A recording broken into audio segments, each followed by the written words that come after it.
vous n'avez pas de grande moyenne, vous n'avez pas de grande note, vous avez parfois 10, parfois 11 de moyenne, et vous vous demandez certainement, est-ce que j'ai mes chances d'avoir une admission, de décrocher une admission dans une école? Dans cette vidéo, je vais vous livrer des secrets, des techniques et des astuces que vous pouvez exploiter dans le cadre de vos candidatures pour décrocher les admissions, même si vous n'avez pas des grandes notes. Donc, restez très attentifs. Alors, moi, j'ai encadré plus d'une centaine d'étudiants aujourd'hui, avec des profils différents. Et laissez-moi vous dire que ces étudiants-là n'ont pas toujours excellé. Ils n'ont pas toujours eu des 16 de moyenne, ou des 20 de moyenne, ou des 14 de moyenne. Parfois, j'ai encadré même des étudiants qui ont connu des années d'échec, qui ont redoublé 1-2 classes. Mais nous trouvons toujours des solutions pour mettre leur dossier au meilleur de sa forme, pour qu'ils puissent décrocher des admissions. C'est parce que nous avons une stratégie que nous arrivons à produire ce résultat-là.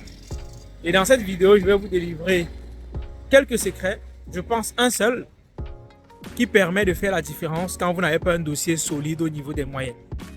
Donc restez vraiment attentifs tout au long de cette vidéo.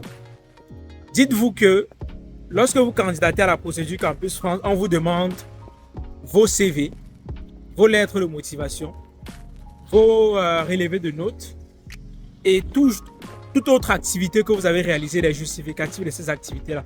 Ce n'est pas pour rien qu'on demande cela. C'est parce que la moyenne en elle seule ne suffit pas pour pouvoir sélectionner un dossier. On ne vous juge pas uniquement sur votre moyenne. On vous juge sur beaucoup de critères.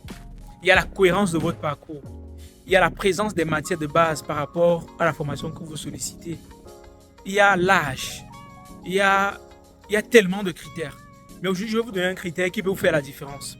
Sachez que l'expérience professionnelle compte beaucoup lorsque vous candidatez. Moi, je connais des étudiants qui ont gagné des concours sur le plan international, qui font des compétitions à l'échelle nationale. Je connais des étudiants qui sont dans les associations, qui font des grandes activités, qui font des campagnes de sensibilisation. Mais ils ne savent pas qu'ils peuvent valoriser ça dans leur CV en fonction de la filière à laquelle ils postulent, question de maximiser leur chance de décrocher une admission. Donc laissez-moi vous dire aujourd'hui que si vous avez gagné des concours dans le cadre de vos études, vous avez fait des compétitions, je suppose par exemple que vous faites droit, vous avez fait des compétitions de plumes, vous avez fait des compétitions d'art oratoire, je suppose par exemple que vous faites électronique, vous avez fait des compétitions de production des technologies innovantes et tout.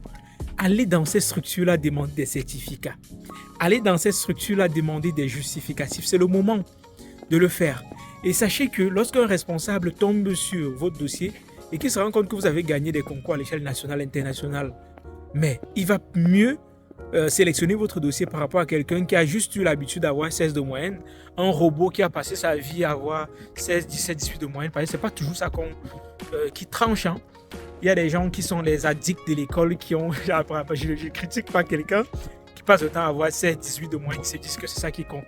Alors c'est pas seulement ça qui compte. Il faut avoir 10 de moyenne, 12 de moyenne, mais c'est parce que vous avez donné votre temps aux associations. Vous avez des justificatifs de campagne, des projets que vous avez gagnés, des campagnes de sensibilisation. Vous mettez toutes ces attestations-là, tous ces justificatifs-là dans votre dossier. Ça va faire que votre dossier sera lourd et vous aurez plus de chances que quelqu'un qui a 18 de moyenne. Je vous livre ce secret-là comme ça gratuitement. Ça vaut de l'or, rassurez-vous. Ce sont des techniques que j'utilise au quotidien avec les étudiants que j'encadre qui sont de faire la différence. Deuxième conseil que je vais vous donner, qui est aussi très intéressant, ce sont les justificatifs. Là, je parlais des justificatifs professionnels, mais il y a également les justificatifs. Il y a également des justificatifs de classement dans votre promotion. Aujourd'hui, surtout en Afrique, on a l'habitude de ne pas donner les classements des étudiants. C'est dommage. Parce que vous pouvez avoir 11 de moyenne, mais être premier de votre promotion à l'université. Mais malheureusement, on n'a pas les classements. Pourtant, les classements sont un moyen très important. Sont des moyens très importants pour permettre aux responsables, à ceux-là qui traitent vos dossiers, qui traitent les admissions, de se dire que vous faites la différence. Voilà pourquoi, moi je vous exhorte, tous ceux-là qui ont la possibilité, rapprochez-vous de vos directeurs de département, vos responsables de département, vos dirigeants d'université pour demander s'ils ne peuvent pas vous délivrer ce qu'on appelle une attestation de classement. C'est une attestation très simple qui est signée, cachetée par eux, qui dit quel rang est-ce que vous occupez dans votre promotion année après année. Si vous réussissez à avoir ce document-là et que vous êtes classé dans le top 5, top 10 de votre promotion, rassurez-vous que vous avez beaucoup plus de chances d'avoir une admission que quelqu'un qui a même 16 de moyenne. Parce que voir que vous êtes parmi les 5 premiers, même si vous avez 11 de moyenne, ça fait la différence. Alors, je vous donne ça comme ça gratuit, parce que c'est des trucs qu'on utilise au quotidien et ça marche très très bien. C'est pour ça qu'on a des taux d'admission exceptionnels. Allez, je vous laisse et je vous propose de vous abonner, de partager et de liker pour des contenus toujours plus intéressants. Allez, bye.